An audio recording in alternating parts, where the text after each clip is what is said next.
What's up, guys? This is Nick from Art City Poker, and in today's vlog, going to be discussing how to deal with tilt and how to hopefully avoid it altogether. So, first, I'm going to start with what I refer to as my mental crutches when I'm playing. When things aren't going my way, or I start getting kind of frustrated, like if a player keeps sucking out on me, or I keep getting sucked out on by multiple players at the table, then one of two very important thoughts that I like to think about in my mind are bad players need to win in the short term for this game to be profitable in the long term. They're going to have to win sometimes, whether it's a hand during a session or a whole session, they're going to have to win for this game to be long-term profitable for good players. So I think that's a very important thing to keep in mind when you're at a table and you're getting sucked out on, or you keep losing to a player of worse skill level. They're going to have to win sometimes for you to be profitable in the long run, so that's okay.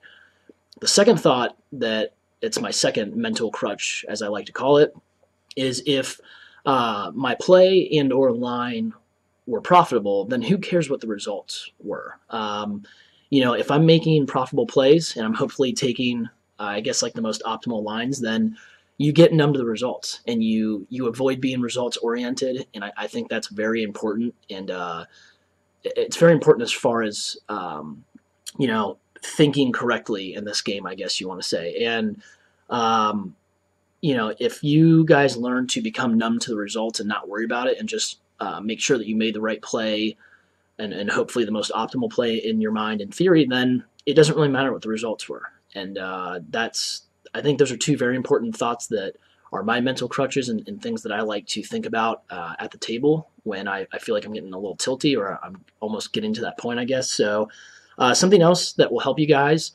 when you start to feel like you get close to tilting or are already tilting is to find a routine that will help you escape that tilt mode.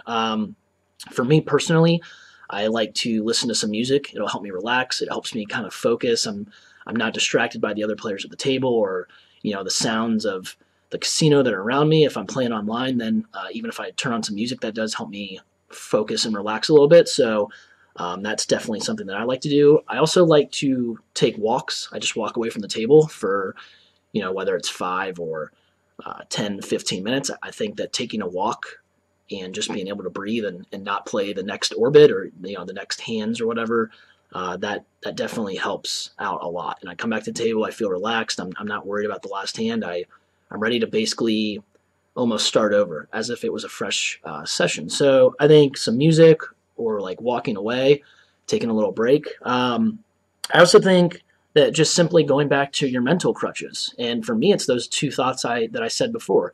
Bad players need to win in the short term for this game to be profitable in the long run.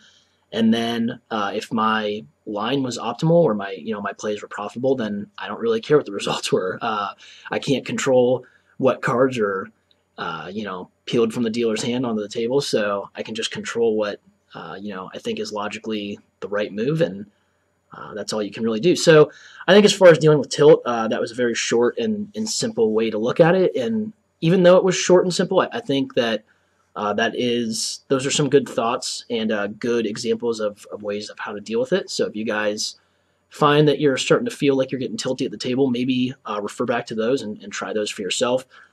The last thing that I'm going to talk about as far as tilt goes, it's avoiding tilt altogether. And a lot of players, a lot of pros, coaches, they don't talk about this, but if you are prepared away from the table, like if you study and review hands and lines away from the table, review hypothetical spots that you might get into on the table, like I said, when you're studying away from the table, the more prepared you are, the less on tilt or less chance you have to become on tilt, I guess. You'll know what to do in each spot. You won't second guess yourself. You won't be frustrated when you make what you think is possibly a poor decision. If you knew what you did was right and you were prepared for the moment and the spot, then you'll avoid tilt and you'll feel good about what you did, and you won't worry about the results as much.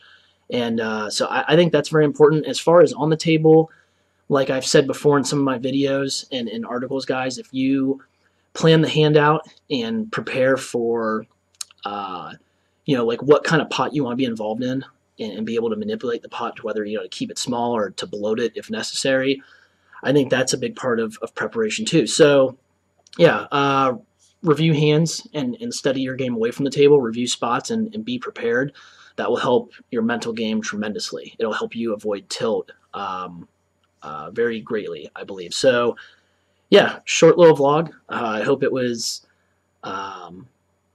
valuable to you guys, and I know it was simple, and there's probably a little bit more to it than what I've said, but I think if you keep these thoughts in mind and use your own mental crutches and figure out ways to escape tilt mode, and then I think most importantly, just be prepared for each spot, and that comes with being prepared off the table. And I think you'll find that your mental game is in a lot better shape than it was, and it'll help you with the tilt monster. So if you guys have any questions or comments, as always, just let me know.